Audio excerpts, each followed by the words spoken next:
Welcome to Backroom, where gangster stories meet calm sleep.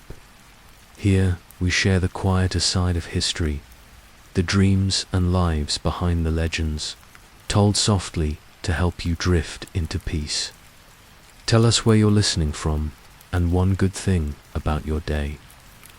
If you enjoy the stories, like and subscribe. Your support keeps these midnight tales alive. Now close your eyes and let the night take over. The city was still breathing, but only barely. Moscow, winter of 1990, a place where the past and future met in uneasy silence. Snow fell in slow, uneven drifts, melting against the blackened asphalt of Leninsky Prospect. The air smelled faintly of gasoline and cheap cigarettes, of boiled cabbage from a distant canteen. Neon lights flickered above shuttered stores, their signs written in Cyrillic letters that glowed like ghosts of a fading empire. In the distance, an old tram creaked along its track, its headlights cutting through the mist like tired eyes. The driver sat alone, wrapped in a heavy coat, his face unreadable like the city itself. Everywhere you could feel it, the end of something vast and the uncertain birth of something unformed. The Soviet Union was dissolving, not with an explosion, but with a quiet sigh, in that twilight between systems, when laws crumbled and loyalties evaporated. New kinds of men began to surface. Men who could navigate chaos, men who could kill without hesitation. Among them was Alexander Solonik. He was not yet a legend, not yet whispered about in fear across the underworld of Russia. At this moment, he was just another face in the grey crowd, a young man in his 20s, sharp-eyed and clean-cut, his military posture betraying discipline that no longer had a purpose. He had once worn a uniform with pride, but when the system fell, the uniform meant nothing.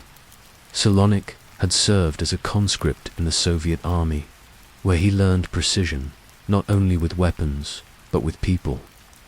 There was something cold about his calmness, something unsettling in his silence.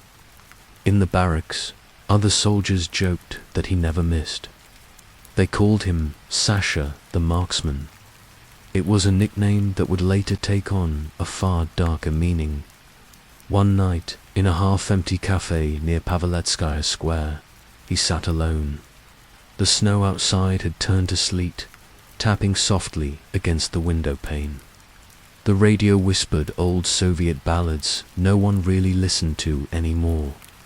The waitress brought him a cup of tea, no sugar, no lemon, just dark and bitter. He nodded politely, thanked her quietly, and then reached into his coat pocket. From within, he drew out a small, wrapped cloth, opening it with the precision of a surgeon.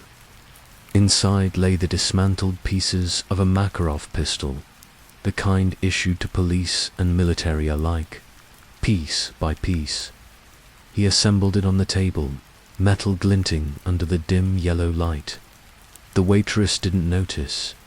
No one did. He moved with such deliberate grace that it seemed almost ritualistic. When he was done, he slid the weapon into his coat and continued sipping his tea. Some would later say he was rehearsing. Others claimed it was simply his nature to be ready. But beneath the surface of this calm exterior, something deeper stirred. Solonik had joined the police shortly after leaving the army, perhaps seeking order, perhaps seeking belonging, yet in a country where the very concept of law was dissolving. His precision was both a gift and a curse. He saw things others pretended not to see.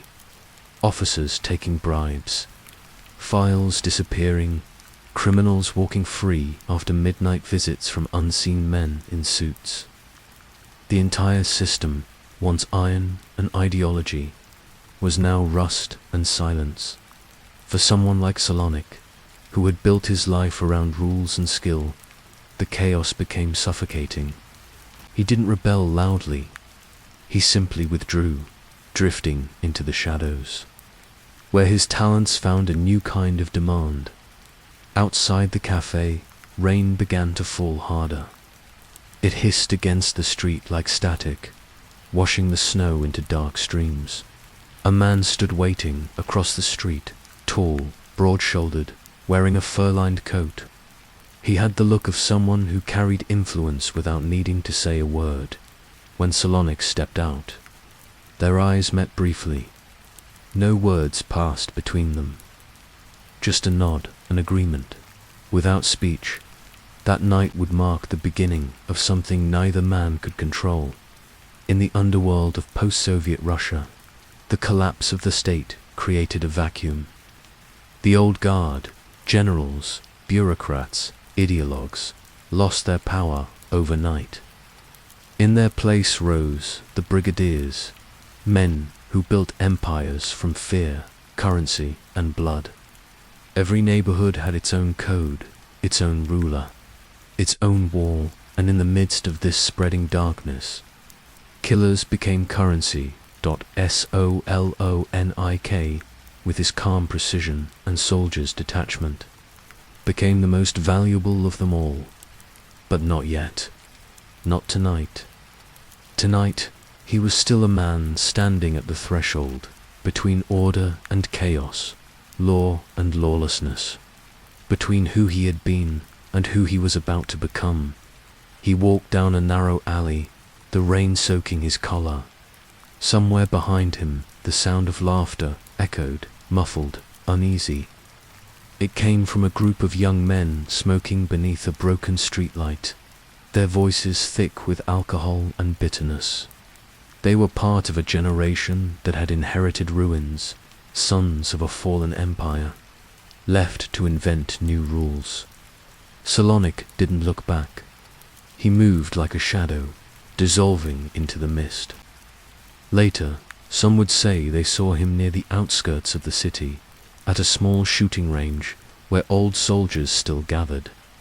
They remembered the way he held his weapon, not like a killer, but like an artist. Every shot measured, every breath counted in that collapsing world. Precision was its own kind of poetry. The Soviet anthem no longer played. The red flags had been lowered. But in the hearts of men like Solonik, a different anthem began to rise. One written in silence, one sung through the echo of gunfire in the distance. He didn't believe in ideologies anymore. He believed in skill, in survival, in the clean, mechanical certainty of a weapon that never lied. The rain continued through the night, pooling in the streets, washing over the city like an old wound being reopened. Somewhere in a government building, a phone rang endlessly, unanswered. Somewhere else, a deal was being made, the kind that would shape the new Russia. And in between these worlds, the dying and the emerging, Alexander Solonik walked quietly, unseen, like a ghost of the motherland. By the time the sun rose, the snow had turned to slush, grey and formless. A stray dog padded through it, nose down, searching for something lost. The city stirred awake again, unaware that a new kind of legend had already begun to take shape in its shadows. Because in every collapse, there are always those who find purpose in the wreckage. And in that cold, dissolving dawn, Solonik soldier, policeman, assassin Tubi took his first step into immortality. The streets of Moscow swallowed him whole, and the world forgot to notice. The story of every monster begins quietly, not with blood or violence, but with silence. And in the Siberian city of Kurgan, silence was everywhere. It clung to the frozen fields that stretched endlessly toward the horizon. It lived inside the concrete walls of old apartment blocks where families spoke little, conserving warmth and words alike. In winter, the cold pressed against the windows until they cracked. The wind howled like something alive, And in one of those dim, narrow rooms, beneath a flickering bulb and the faint hum of a radiator, Alexander Solonik was born. Kurgan was not a city of dreams. It was a city of survival, where strength was measured not by wealth or ambition, but by how well one could endure. People there did not speak of destiny. They spoke of ration cards, of coal shortages, of neighbors who vanished overnight for saying the wrong thing. From an early age, Alexander learned stillness.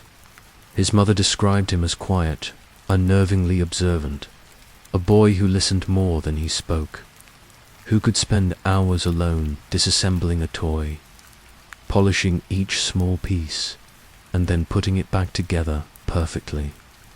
His father, a stern man who worked in the military, believed in order. He taught his son that emotions were weaknesses, that the world respected control, not kindness. And so, the boy grew inward, shaping himself into precision. At school, teachers noticed something unusual. When other children fidgeted, he sat unmoving.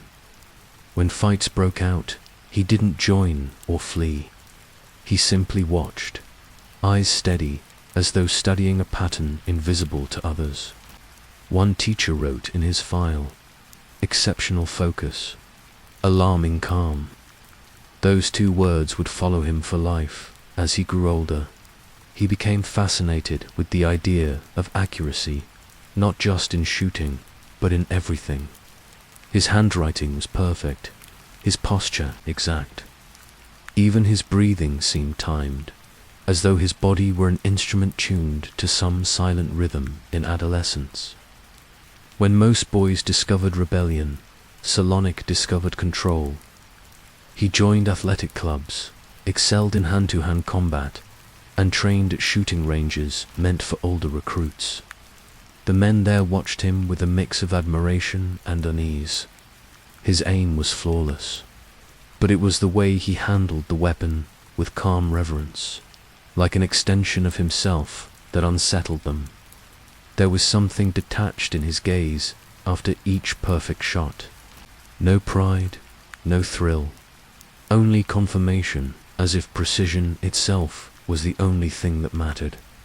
When he finished school, he followed the path laid out by his father's shadow and joined the Soviet army. In those days, the army was both an institution and an illusion, a place where the young were molded into order, and where individuality was stripped away like old paint. But Solonik did not resist the system. He excelled within it. His commanding officers noted his discipline, his patience, his ability to shoot in complete silence while others blinked under pressure. He learned the language of hierarchy, of command, of obedience, and yet, somewhere deep within him, a question began to form. What happens when obedience meets corruption? During his years of service, he witnessed things he could never unsee, orders that made no moral sense, punishments that broke men more thoroughly than bullets. He followed commands without hesitation, but he did not forget. The more he saw, the more he withdrew into himself. His loyalty became mechanical, his heart a locked chamber. When his military service ended, he returned home changed. The world around him felt smaller, slower, softer, and he no longer fit. The Soviet Union was crumbling, the old rules collapsing under the weight of new chaos.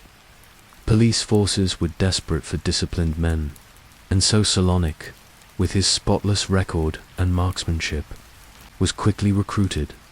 For a brief time, it seemed he might belong again. He wore the uniform. He followed the code. But what he found within the police mirrored what he had seen in the army. Hypocrisy, greed, invisible deals struck in smoky rooms. Officers spoke of justice while taking bribes. Cases were solved not by truth, but by payment. To a man obsessed with precision, it was unbearable. He tried to stay silent, to focus on his duties, But the dissonance grew. In a decaying system, integrity was a liability. His efficiency, his refusal to bend, made others uneasy. There were whispers that he was too rigid, too pure. Some even called him dangerous. One evening, during a routine assignment, something went wrong. Details would later blur in the retelling. Some say it was a failed arrest, others that it was a deliberate setup. What is known is that an operation went bad, shots were fired, and a suspect with political connections ended up dead. The blame had to fall on someone, and so it fell on Solonik. The department turned its back on him. Those who once praised his discipline now condemned his judgment. Overnight, he went from model officer to pariah for the first time. Alexander Solonik understood betrayal. It didn't break him. It clarified him. He saw what the world truly was, not a system of order, but a network of survival. Loyalty was currency. Truth was negotiable. And morality, like everything else, could be bought. He left the force soon after, officially dismissed for insubordination. Unofficially, the city's criminal undercurrents had already taken notice. Word spread of a former policeman who could shoot faster and more accurately than anyone they'd ever seen. That night, standing alone on a bridge overlooking the Tobol River, he watched the current flow beneath the ice. The air was sharp with the smell of iron and cold water. He thought of his childhood, of his father's silence, of the lessons in control, of the endless Siberian plains that seemed to stretch beyond time. For the first time, he allowed himself a small smile. The boy who once worshipped precision had finally found a world where it ruled, a world with no rules at all. And as the snow began to fall again, softly, endlessly, he whispered to himself what would become his quiet truth. In a world with no rules, precision becomes a language of survival. It began with a single mistake, an argument, a moment of pride, a spark that set his fate ablaze. Alexander Solonik, once a disciplined police officer, now found himself staring through the cold bars of a holding cell. The air was stale, thick with the scent of sweat and metal. Somewhere down the corridor, a guard coughed, the echo stretching through the concrete halls like a warning. Officially, he was therefore assaulting a superior officer. Unofficially, everyone knew it was more complicated. The man he struck had insulted him in front of others, mocked his precision, his obsession with order, his inability to bend. Solonik's fist came faster than thought. The silence afterward was heavier than the blow itself. In another time, in another Russia, it might have ended with a reprimand.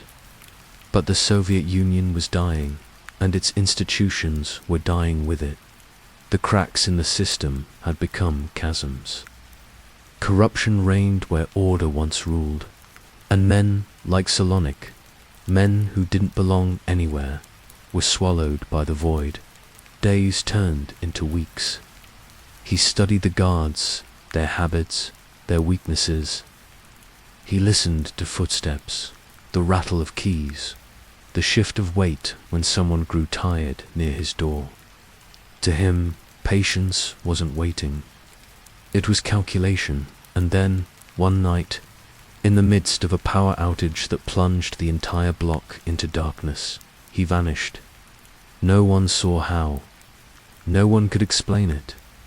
By morning, the cell was empty, the bed neatly made, the bars untouched. Only a single trace of him remained, the faint impression of boots on the dust-covered floor. Outside Moscow was changing. The year was 1991, and the old empire was collapsing under the weight of its own decay. The city trembled like a wounded animal, half dead. Neon lights flickered over cracked pavement.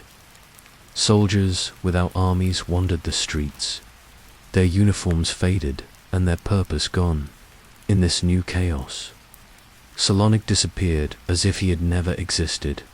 He slept in train stations, in abandoned factories, in rooms paid for with counterfeit notes.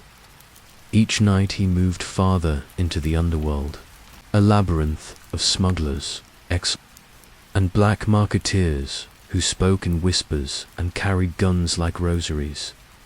He was not yet a killer, but he was already a myth. Whispers called him Sasha Makedonsky, the Macedonian. No one knew why. Some said it was because he resembled a portrait of Alexander the Great. Others claimed it was for his precision, his ability to strike like a general, calm amid chaos. Whatever the reason, the name stuck. He was first noticed by a small criminal group working out of a nightclub on the outskirts of Moscow. They saw his composure, his soldier's discipline, and sensed usefulness in his silence. He was hired for protection, for deliveries, for jobs that required steady hands. And when the time came for violence, he moved with eerie calm, efficient, detached, surgical. Violence, to Solonik, was not rage. It was arithmetic. The first time he pulled the trigger for money, it was as if the world slowed. He described later that he didn't feel hatred, or even fear, only a sense of inevitability. Like the mechanics of a clock, everything fell into place. The breath, the sight, the sound, the silence. A single shot. A life erased in Moscow's underworld. Rumors spread faster than bullets. They said there was a man who could shoot 2 targets at once, both in the eye. A man who never missed, who never spoke, who never flinched. Each retelling made him larger, more mythical. And like all legends, the truth became irrelevant. The city fed on fear. Nightclubs pulsed with bass and desperation. Gangsters drank beneath mirrors, their laughter sharp, their eyes hollow. Deals were struck in back rooms thick with smoke. In those rooms, men died, not from betrayal, but from miscalculation. One wrong word, one twitch of the hand, one glance held too long. Solonik moved through it all like a shadow. Never drunk, never careless, always watching. He carried himself not as a criminal, but as a soldier still at war. Though the battlefield had changed, sometimes after a job he would ride the night trains circling the city. He liked the motion, the hum of the wheels, the way time seemed suspended between stations. Outside, the winter fog blurred the lights until Moscow looked like a mirage, a city built on reflections of what used to be. He was no longer Alexander, the son of a soldier. He was Sasha Makedonsky, the ghost who lived between worlds. Yet even as the legend grew, something hollowed within him. He began to sense the absurdity of it all, the way men worshipped power while dying for it, the way fear could be mistaken for respect. He saw the same corruption he had fled from, now dressed in designer suits and gold watches. The uniforms had changed, but the rot remained in quieter moments. He wondered if this was his punishment, to kill, not out of anger, but out of habit. To survive not out of will, but out of design. He told no one of these thoughts. To the world, he was still the Macedonian, a man who walked through gunfire untouched, who turned violence into ritual, but at night, when the city finally slept, he would sit by the window of whatever room he occupied and watch the snow fall. It reminded him of Kurgan, of stillness, of the boy he once was, of the silence before his first breath. That memory was his only prayer in the underworld. Contracts became currency, and precision became power. It was only a matter of time before someone noticed, not the police, but those higher up. the men who controlled the invisible wars of Moscow's streets. One evening, a black car stopped outside the nightclub where he worked. Inside sat a man named Ottari Kavantrishvili, a figure who moved between politics and organized crime, a man who could make or unmake lives with a word. He had heard of Solonik, the ex-cop, the ghost, the Macedonian dot. Their conversation was short. "I have a task," Ottari said. "And for you, it's not work. It's destiny." That night, Solonik accepted his first major contract. Outside, the snow had turned to rain, and the streets glistened beneath the orange glow of the city's lamps. In the reflection of a puddle, two worlds seemed to overlap, the disciplined soldier of the past and the mythic assassin he was about to become as he walked away. His shadow stretched across the wet pavement, long and silent, merging with the darkness ahead. And from that moment on, Alexander Solonik no longer ran from the underworld. He became part of it. By the mid-1990s, Russia was no longer a nation finding itself. It was a nation surviving itself.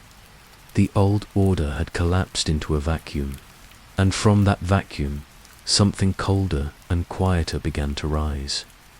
It had no anthem, no flag, and no mercy. It was the new underworld, an empire built from the bones of an old one. The streets of Moscow glowed with the strange light of contradiction. On one side of the city, men in tattered coats lined up for bread. On the other, black Mercedes idled outside nightclubs that pulsed with money and fear. The snow along the curbs was stained with exhaust and whiskey.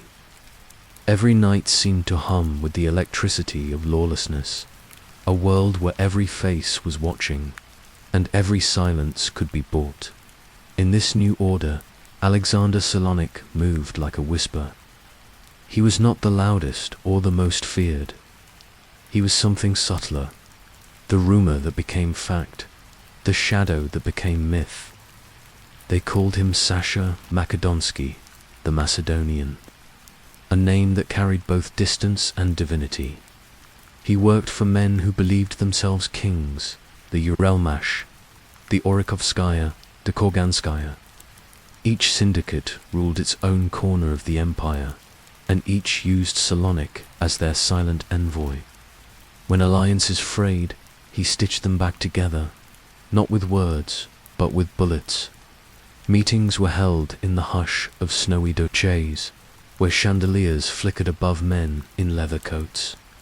Cigarette smoke curled between deals.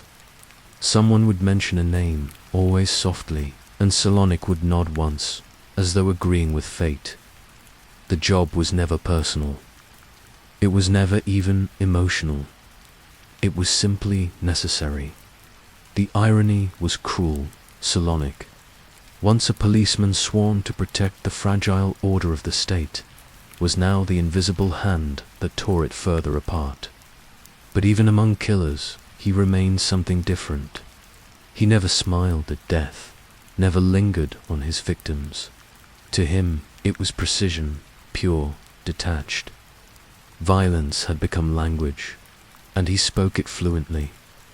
There were nights when the city seemed to breathe around him, a living creature of neon and snow. Inside a nightclub on the Arbat, gang leaders toasted to their empires, their laughter drowned by the bass line of Western pop songs. Solonik stood apart, watching. The gold chains, the fur coats, the diamond watches, they were signals of triumph, but also of decay. He knew it couldn't last. Nothing built from chaos ever does. Outside, the air bit with cold. His boots cracked through ice as he crossed a courtyard where someone had once been shot. The stains had frozen into permanence. Somewhere behind him, muffled through music and laughter, another argument was beginning, one that would end the same way all arguments did in Moscow, with silence and a gunshot. The myth of Solonik grew faster than he could control it. Stories spread that he could shoot 2 men at once, that he could disappear in plain sight, that he could sense betrayal before it spoke. None of them were entirely true, but none were entirely false either. Legends, like smoke, twist toward whatever warmth they can find, and the warmth was fading. The city had turned colder, the people meaner. Even the bosses, men who once ruled through loyalty, had begun to turn inward. Suspicion was currency now, and paranoia the only language everyone spoke. Solonik began to feel it too, the shifting glances during meetings, the pauses in conversation when he entered a room. Once, a car followed him for an hour through the snow-choked streets before disappearing. He didn't look back. He didn't have to. He already knew what it meant. He was no longer an asset. He was a threat, a man who knew too much, killed too cleanly, and asked for too little. The underworld had risen, but it was consuming itself in the process. Factions began to fracture. Alliances dissolved in smoke. The Orakovskaya warred with the Kurganskaya. The Uralmash turned on both. Each saw Solonik as a prize, a weapon they could control. None realized he had already slipped beyond their reach. He stopped sleeping in the same place twice. He carried 3 passports and never used his real name. Sometimes he stayed in a cheap motel on the outskirts of the city, listening to the hum of the radiator, the murmur of the television in another room. He would sit by the window and watch the snow fall over empty parking lots, the flakes catching in the streetlight, melting on glass. The quiet was heavy, almost sacred. He thought often about home, about Kurgan, the place he had left behind. He thought of the boy who once dreamt of order, who believed that precision could be purity. Now, that belief felt childish. The world had no purity left, only fragments of purpose scattered among men pretending to be gods. The phone would ring and he would answer without a word. A name, a location, a time. That was all. He would move through Moscow like a ghost, completing another task for another man who thought himself untouchable. Each shot was clean, efficient, inevitable. And yet, with every act, the silence after grew louder. There were moments, in those cold hours after the act, when the world felt too still. He would look down at his hands and feel nothing. No triumph, no regret, no relief. Just the steady beat of survival. By the winter of 1995, the city itself seemed to mirror him, powerful, fractured, haunted by its own reflection. The skyline burned with neon and smoke.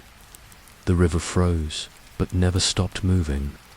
Men who had ruled entire districts vanished overnight, their names swallowed by the same silence they had once commanded. One evening, Solonik stood in a frozen field outside Moscow, his breath clouding the air. Behind him, faint and distant, the city glowed, a constellation of violence and ambition. The wind moved through the grass like a whisper of memory. He knew what was coming, not the next contract, but something slower. Deeper, the inevitable turn of the story he had written with his own hands. He looked out toward the skyline, the fires flickering beneath the winter fog, and for the first time, he felt small, not powerless, just temporary. The narrator's voice falls to a hush. He had become what Russia itself had become, powerful, fractured, and hunted by its own shadow. There is a kind of stillness that only exists before violence, not the silence of peace, but of calculation, a breath held between two worlds. That is where Alexander Solonik lived, not in chaos nor in rage, but in the perfect geometry of control. He believed that death, if understood correctly, was not brutality, it was craft, a matter of distance, timing, and rhythm. In his world, the difference between life and death could be measured in millimeters, in seconds, in the weight of a trigger. To him, every motion had consequence, every choice was a form of mathematics, and, like all true craftsmen, he took pride in precision. He moved with the quiet grace of someone who had erased uncertainty from his body. In the shooting range, he was poetry in motion. The calmest man in the room, eyes unblinking, shoulders still. His bullets never wandered. They obeyed. The other men would watch him, murmuring the name that followed him everywhere now, Sasha Makedonsky. The Macedonian, the man who never missed. But behind that control was emptiness. The steadier his hand became, the further his mind drifted from everything that made life human. Emotions dulled, like knives left in the rain. Conversations became meaningless. Laughter felt foreign, borrowed from another world. Solonik had begun to live only through the lens of aim and distance, through a world divided into targets and voids. He had once believed in purpose in protecting order, even if that order was cruel. Now he existed in abstraction. Killing had become his language and silence. His response, the narrator's voice slows, almost contemplative. To understand Solonik, you must understand the devotion of a man who confuses control with meaning, who believes that perfection, if achieved, might somehow make him whole. In Moscow, his legend grew monstrous. Rival gangs told stories of him as if he were myth, not man, that he could shoot two enemies at once, that he could hit a coin tossed in the air while blindfolded, that he could feel death approaching like a pulse in the room. The city needed myths, and Solonik fit perfectly, a symbol of the era's cold perfection. But legends, once created, demand to be chased. As his name rose, the ground beneath him began to shift. Old alliances crumbled. The same bosses who had once trusted him now whispered his name in fear. Some wanted to own him. Others wanted to erase him. Paranoia became the new religion of the underworld, and Solonik was its reluctant prophet. He started to notice the small things. First, conversations that stopped when he entered a room. A car parked too long outside his building. A familiar face appearing twice in the same crowd. The streets he once navigated with ease began to feel claustrophobic. His precision, once his strength, now became his curse, because he saw everything, every pattern, every inconsistency, and none of it could be ignored. In that growing tension, his rituals deepened. Each night, before sleep, he would take apart his pistol piece by piece, laying every part in perfect order across the table. Barrel, spring, slide, frame, a ritual of dismantling and control. He cleaned each piece slowly, methodically, his hands steady, his expression unreadable. When he reassembled it, it wasn't just maintenance. It was meditation. It was the only act left that made sense. Outside, Moscow decayed in rhythm with him. The city that once roared now whispered through the snow. Streets gleamed under yellow streetlights, deserted except for the sound of tires over slush and the faint hum of power lines. The air smelled of gasoline and frost, sharp, metallic, alive. Solonik moved through that silence like a ghost in a tailored coat, never lingering long enough to leave a trace. His apartment changed every month. He trusted no one. Meals were eaten in quiet, solitary rhythm, black bread, strong tea, the sound of the clock marking each passing second. He didn't look at the clock because of time. He looked at it because of precision. Those who knew him, or thought they did, said he was calm even when facing death. But the truth was stranger. He was beyond fear. Fear requires attachment, and Solonik had none left.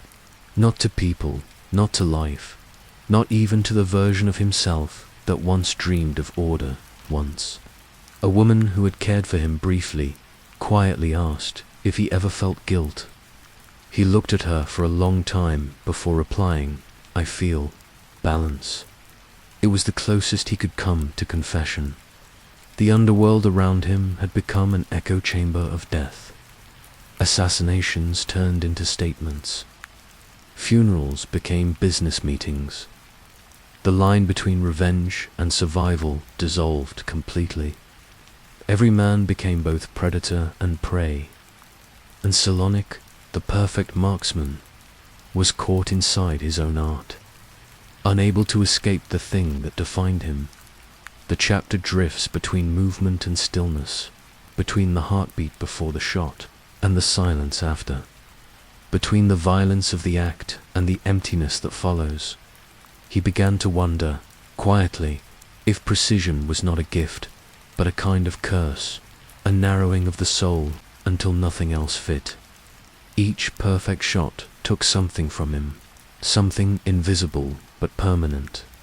Perfection, he realized, was a beautiful form of decay. The voiceover softens. In mastering death, he had forgotten how to live.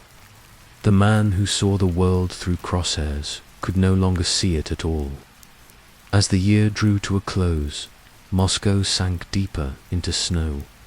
The world outside his window was white and infinite. Inside, Solonik sat at his table, the pistol disassembled before him. The light was pale, almost blue, filtering through the frost on the glass. He didn't move for a long time. The clock ticked. The radiator hummed. Somewhere far off, a siren wailed, distant, unimportant. He began to reassemble the gun slowly, piece by piece, each motion deliberate, each sound crisp in the still air dot. When he finished, he placed it gently on the table and looked toward the window. Snow was falling, soft, relentless, eternal.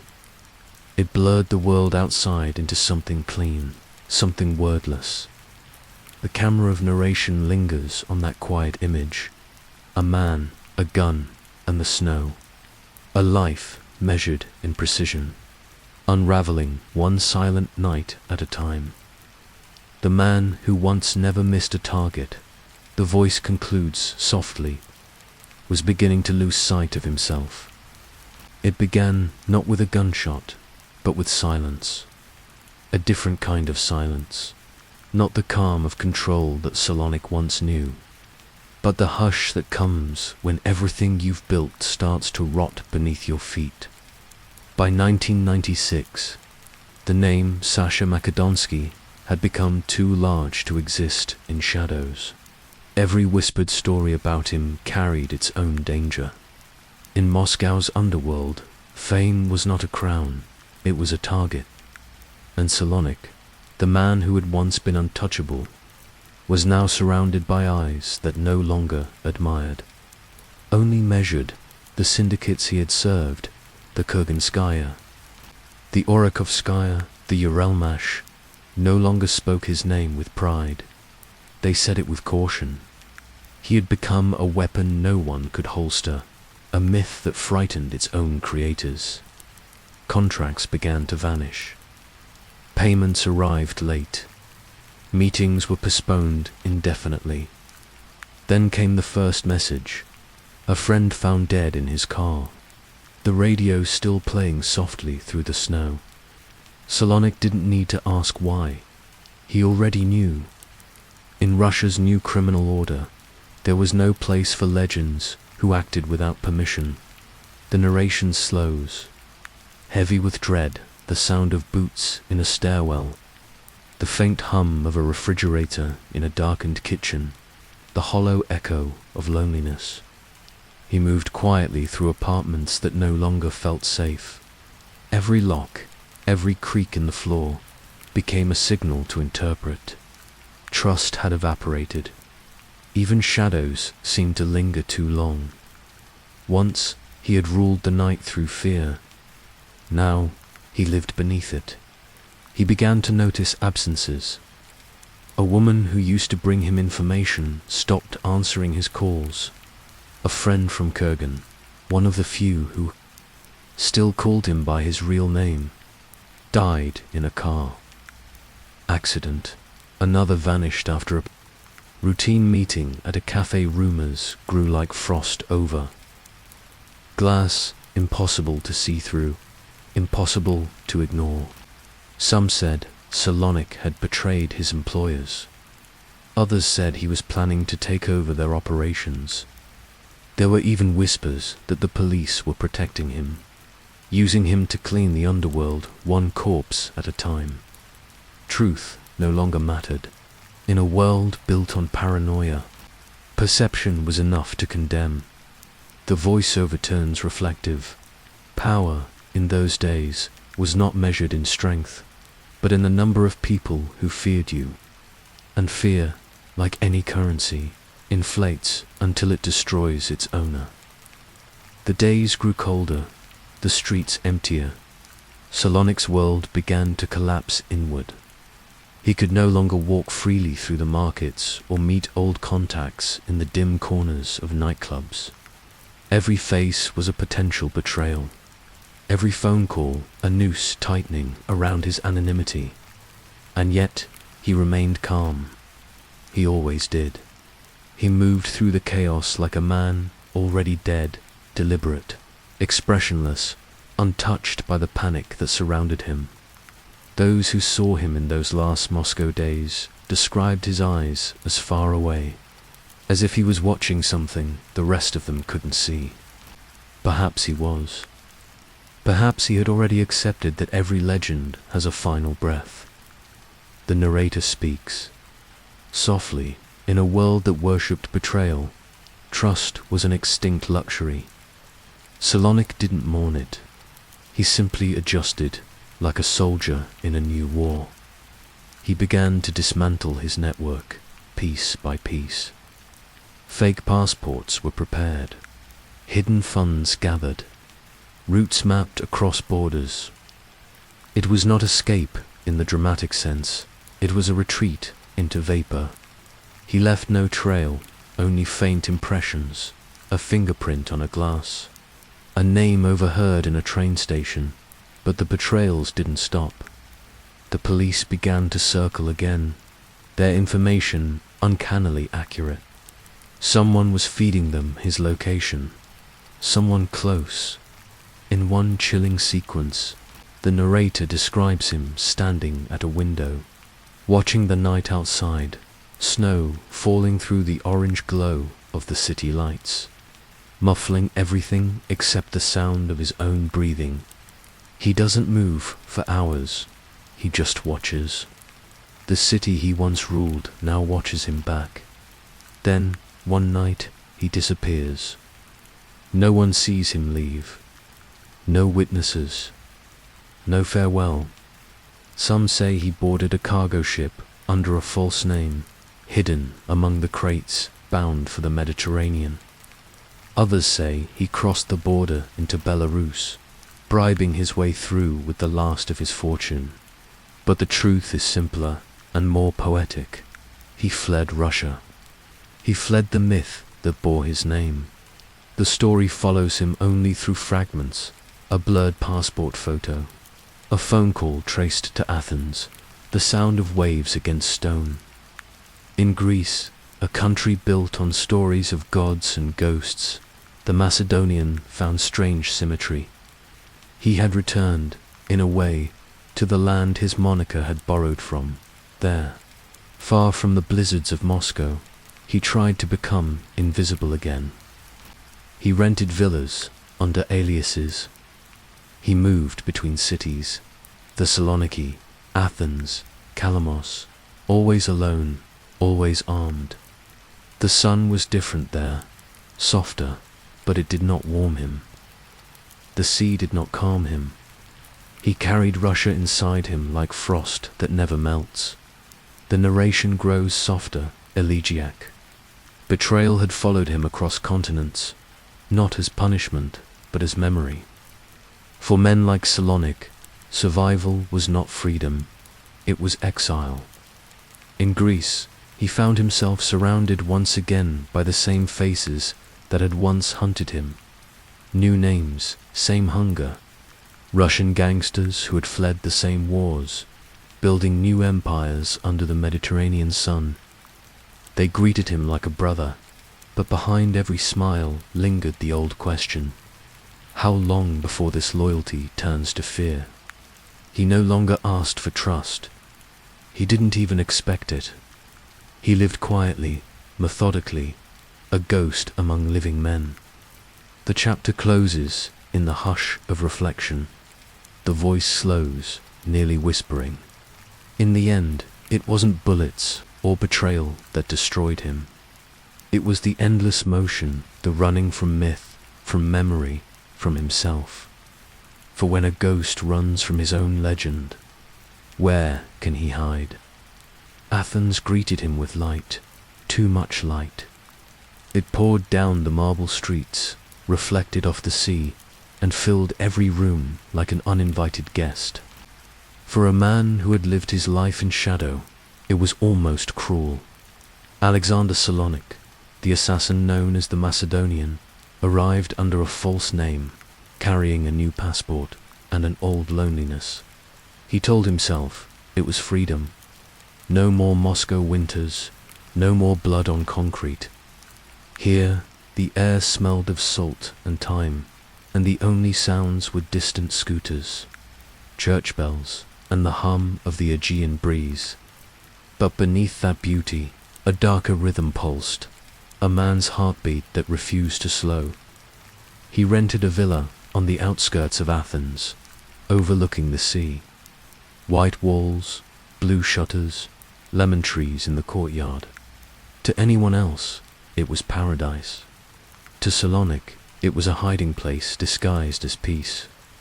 He moved like a man who had forgotten how to belong, careful, quiet eyes always scanning the edges of the frame in the mornings. He would sit on the terrace, a cup of coffee cooling beside him, and disassemble his pistol just to keep his hands busy.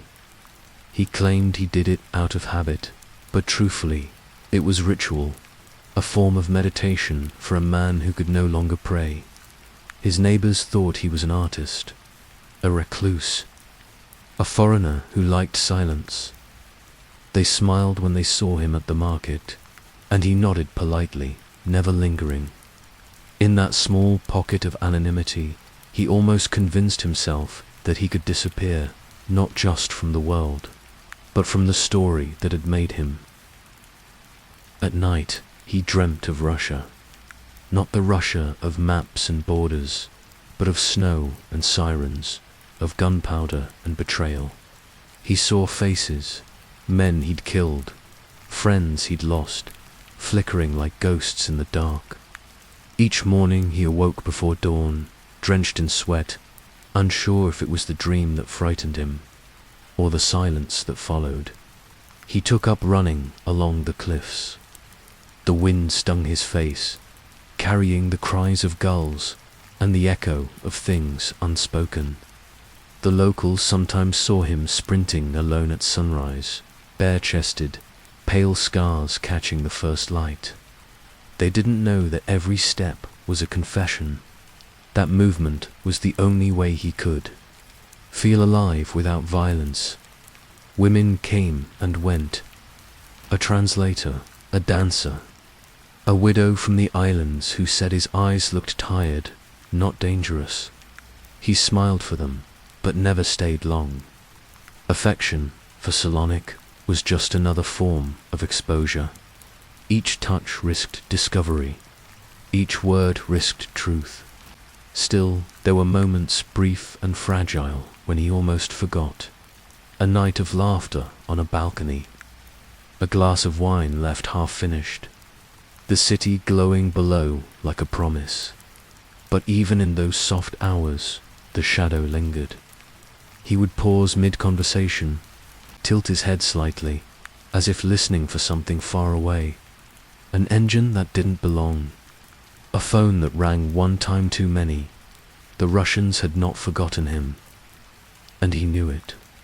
Letters began arriving through obscure channels, unsigned, untraceable, but heavy with meaning. Some contained photographs, others just a single phrase, "We remember." He burned them all, but their ashes stayed. In the evenings, he walked down to the sea. The waves were slow and patient, the color of mercury at dusk. He'd stand there for hours, watching ships vanish into the horizon, wondering if he could ever vanish so completely. Once, he wrote a note and folded it into a bottle, a child's game. He threw it into the water and watched it drift away. The note read, "Forgive me," but who it was for, he never said. As weeks turned into months, the calm began to crack. His phone rang at odd hours. The same car passed twice in a day. A man in a grey suit appeared outside a cafe he frequented, reading a newspaper upside down. Solonik's instincts, dulled by sun and solitude, began to sharpen again. He moved apartments, changed phones, grew a beard. Even so, he felt the noose tightening. Somewhere in the networks of vengeance and unfinished business, his name had been spoken again. Athens no longer looked like paradise. It looked like a waiting room. One afternoon, he sat at a small cafe, sipping bitter espresso as rain began to fall. The streets blurred behind streaks of water, and in that glass reflection, he thought he saw movement, a silhouette that mirrored his own. The paranoia wasn't madness. It was memory. Every instinct screamed that the story was not over. He paid his bill, left a generous tip, and walked home through the rain. That night the sea was loud, a storm rolling in from the west. He stood at the window, staring into the darkness. His reflection fractured across the pane, even here in exile. In beauty he was still a prisoner of his own legend. The news from Russia kept trickling in through whispered channels. The men he once worked for were dead. The families that controlled Moscow were at war. His name had become a myth, half hero, half ghost. In prisons, young killers spoke of the Macedonian like a fable. They said he vanished into the sun, untouchable, immortal. But Solonik knew better. Legends don't die because they live forever. They die because they stop being human. And he was tired of pretending to be one. That winter, the days grew shorter. The olive trees turned silver in the wind. The sea grew rougher, and so did his sleep. He began writing in a notebook, fragments, thoughts, pieces of memory that read like confessions. He wrote about precision, silence, betrayal, about geometry and death. On the last page, he wrote only one line, "Even in the sun, the shadow follows." Then he closed the book, placed it in a drawer, and watched the dawn crawl slowly across the floor. Somewhere in the city, a phone began to ring. He didn't answer. The scene fades on Solonik, standing by the window. The rain tapping softly against the glass. The man who once controlled every shot, now utterly still. Framed in quiet light, caught between peace and paranoia. And in that stillness, the legend breathes for the last time before the darkness comes for him. The story begins with the sound of rain. Not the violent kind that floods streets, but the slow, deliberate rain that makes a city hold its breath. Athens was half asleep that night. Its marble streets glistening under the dull glow of streetlights, its alleys echoing with the faint hum of engines and footsteps that never fully stopped. Somewhere in that maze of wet stone and flickering lamps, a black car moved slowly, deliberately, as if following the scent of memory. Inside his apartment overlooking the Aegean, Alexander Solonik sat alone. The air smelled faintly of gun oil and coffee. On the table beside him lay his pistol, not assembled, just resting there in parts, as though he could no longer decide if he needed it or not. The news on the television was muted. A Russian voice was speaking. He didn't need the words to understand their meaning. He knew the rhythm of endings. In the months since his supposed disappearance, rumors had begun to ripple through the underworld. Stories that the Macedonian was still alive, still working, that he'd taken contracts across Europe, killing with the same ghost-like precision as before. Some said he'd found religion, others that he'd become a mercenary for foreign syndicates. The truth didn't matter. The legend itself was enough to provoke fear, and fear always draws blood.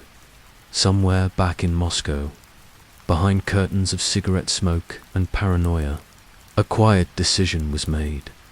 Alexander Solonik had lived too long. The rain outside deepened, becoming rhythmic, like a clock winding down. Solonik stood at the window, watching the lights of cars blur into silver lines. He wasn't afraid, just aware. A man who'd once measured his life in seconds and distances now measured it in silences. He had seen enough endings to recognize one approaching. He moved through his apartment, methodically checking locks, extinguishing candles, collecting small items of no importance. The way soldiers prepare before battle, even when they know there's no victory to be had. The phone rang twice. He didn't answer. Then it rang again, longer. He reached for it, hesitated, and let it stop.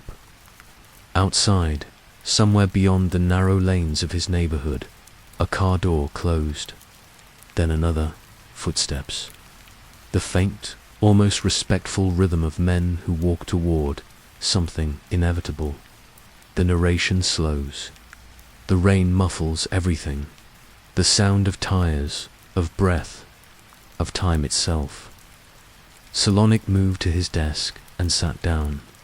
On the open notebook lay his final page, the one he had written months ago.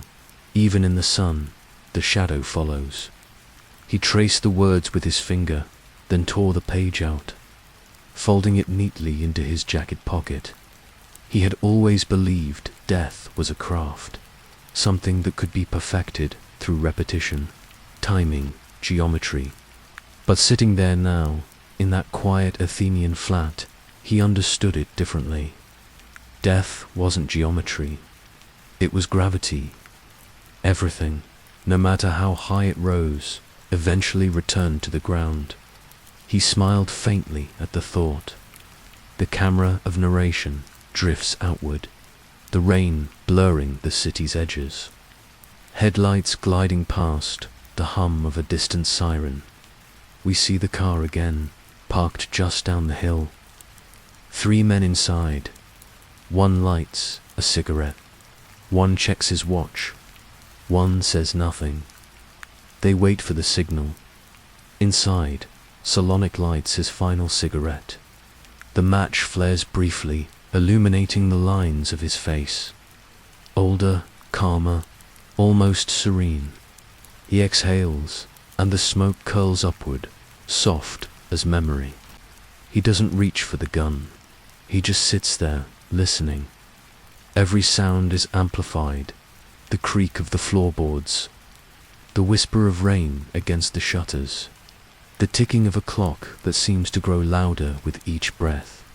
He knows what comes next. The door opens quietly. No shouting, no warning, just the sound of footsteps, precise, professional. Solonik doesn't turn. The voiceover slows. Whisper soft. There are moments when a man meets the echo of his own past and realizes it has come home. A pause. Then silence. The men move through the apartment like ghosts. They find him seated, eyes closed, cigarette still burning between his fingers. For a moment, they hesitate, not out of mercy, but out of something deeper. Reverence, perhaps. They were not killing a man tonight. They were erasing a myth. The thunder rolls far out over the sea. Then a single muffled sound. No chaos, no drama. Just an ending so quiet it almost feels like respect. The cigarette falls from his hand, its ember glowing briefly before fading into the dark. Outside, the rain continues, washing down the windows, blurring the world once more into shapes and reflections. The car drives away, slow and silent. No one sees, no one hears. By morning, the papers will write of an unknown foreigner found dead in an apartment outside Athens. The neighbors will shake their heads, whisper theories. The police will file a report and forget the name. But in the underworld, in the smoke-filled rooms where legends are currency, the whispers will begin again. The Macedonian is dead, or maybe not, because stories like his never end neatly. They linger, half-remembered, like echoes in an empty corridor. Some will swear they saw him later in Cyprus, in Istanbul, even in Moscow again. Some will claim the body was a decoy. Others will say he planned it all, one final vanishing act. But the voiceover doesn't try to solve it. It simply fades, soft and inevitable. Every myth ends where silence begins. The rain keeps falling. The streets keep glistening. And somewhere in the distance, beneath the hum of thunder, a legend exhales for the last time. The rain had stopped the night before. By morning, the city of Athens was washed pale, as though the world had been drained of sound. The villa stood at the edge of Kephesia, quiet, unassuming, the kind of place meant for retirement or exile. Curtains drawn, gates closed. For days, no one entered, no one left. It was the smell that reached the neighbors first, faint at first, then unmistakable. When the police came, they found the front door unlocked.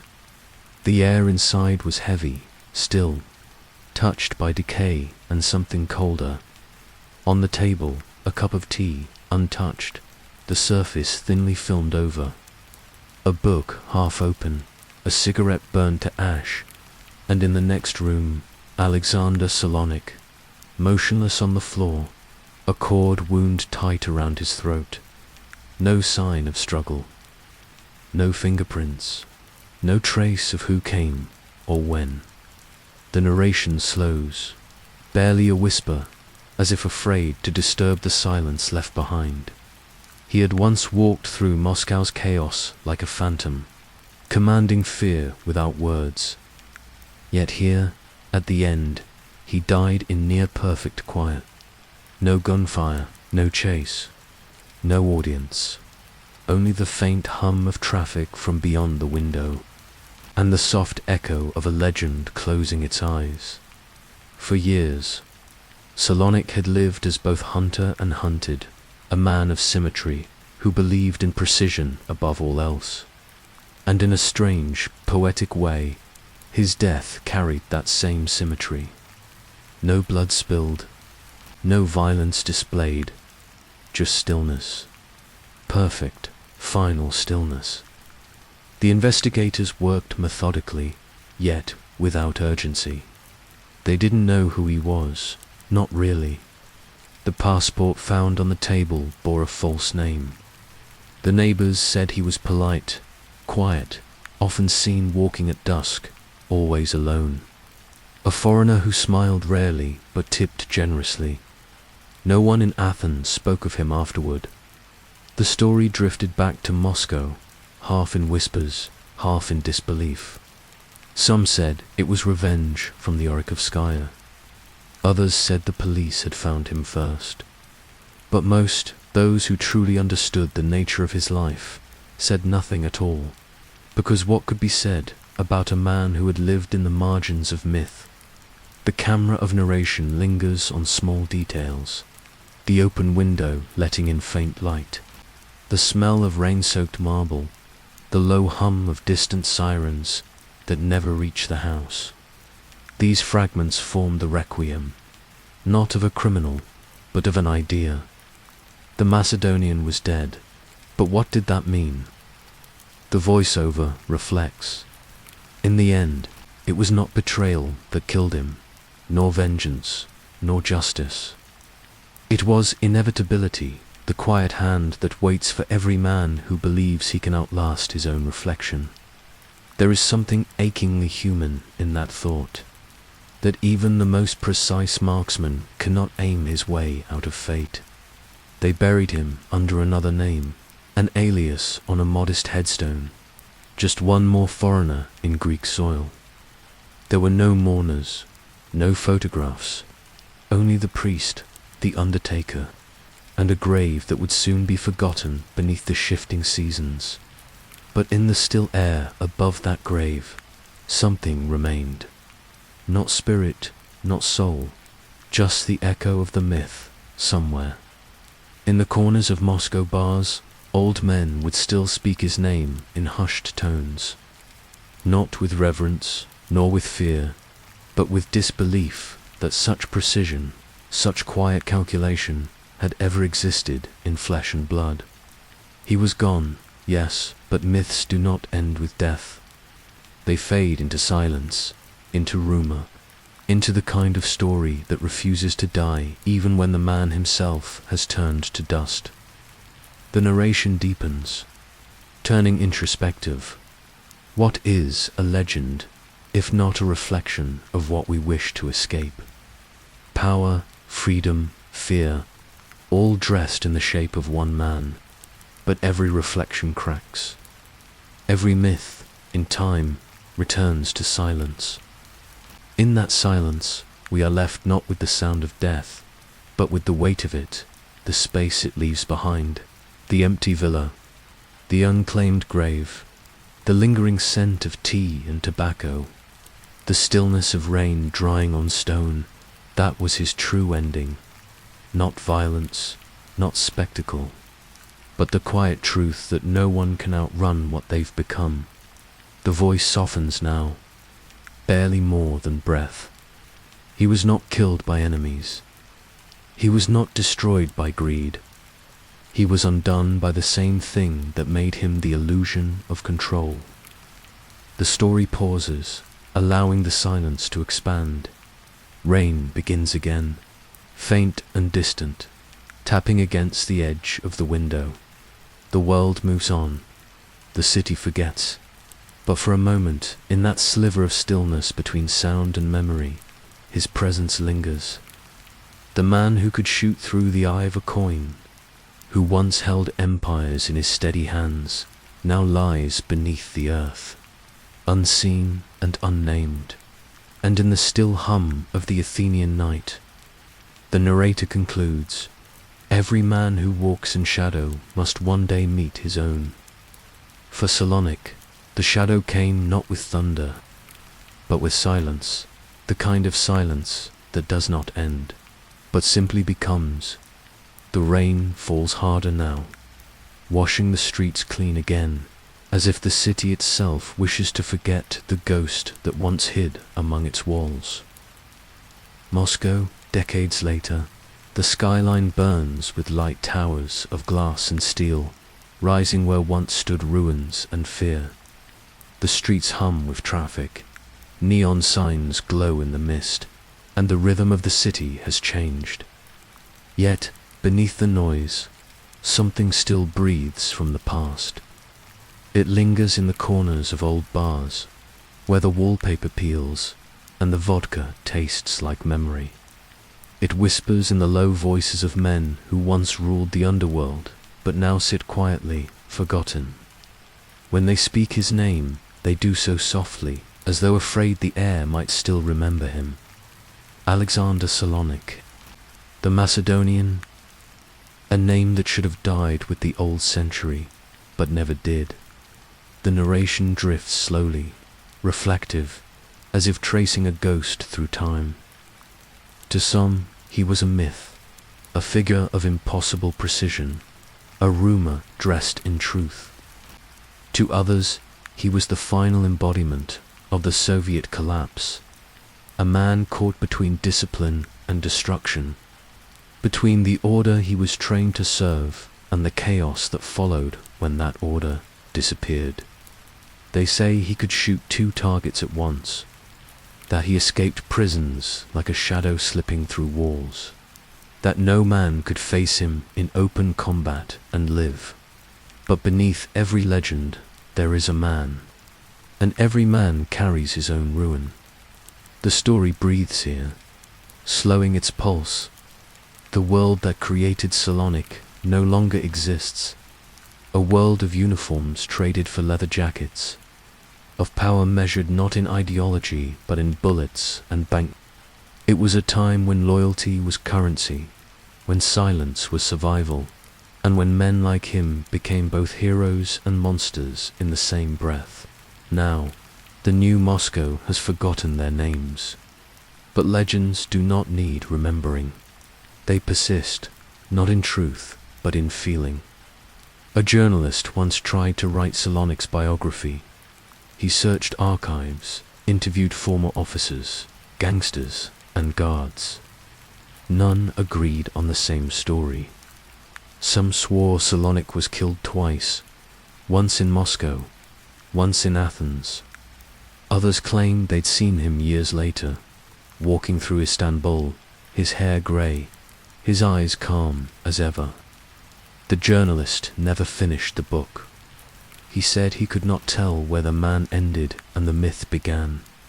The voiceover pauses, allowing space for quiet reflection, because maybe that's the point, that Solonik was never meant to be understood, only felt. He was not simply a killer or a survivor, but a reflection of his time, a mirror held up to a country learning how to live without walls, without rules, without faith. Every nation births its ghosts, and in Russia's long winter of uncertainty, Solonik became one of them. He was the discipline of the old world sharpened into the violence of the new, a soldier without a nation, a weapon without a master, a myth that belonged to no one, and so belonged to all.